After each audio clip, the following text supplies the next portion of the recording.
স্পষ্ট ভাষায় বলবো, ঘোষণাপত্র সংশোধন করে জনগণের আশা অনুযায়ী প্রবন্ধ উপস্থাপন করবেন, আর জুলাই সনদের স্বীকৃতি দিয়ে আপনার সংবিধানের সংযোজন করে জনগণের আশার সংযোজন ঘটাবেন।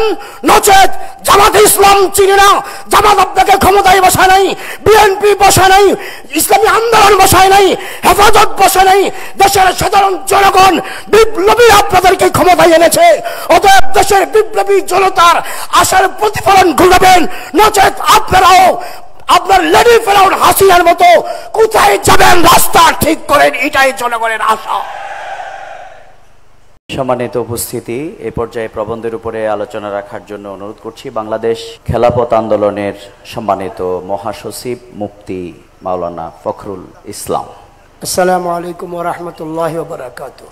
দেশের জনগণ 16 বছর জুলুম, নির্যাতন, আয়নাগড়ের নির্যাতন কাটিয়ে স্বাধীনতা অর্জন করেছে।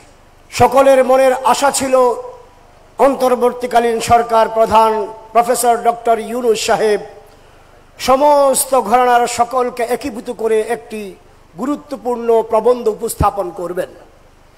কিন্তু তিনি কি উপস্থাপন করলেন?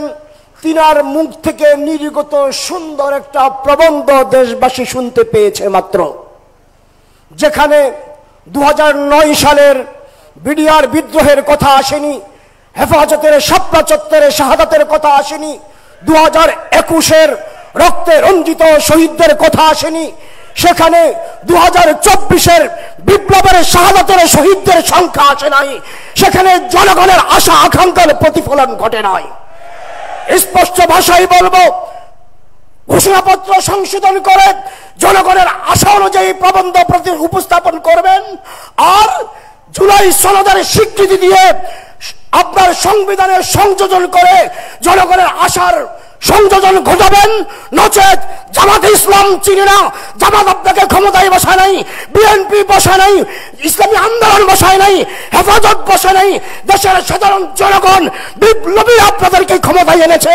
অতএব দেশের বিপ্লবী জনতার আশার প্রতিফলন ঘটাবেন, নচেত আপনারাও আপনার লেডি ফেরাউন হাসিনার মতো কোথায় যাবেন রাস্তা ঠিক করেন, এটাই জনগণের আশা।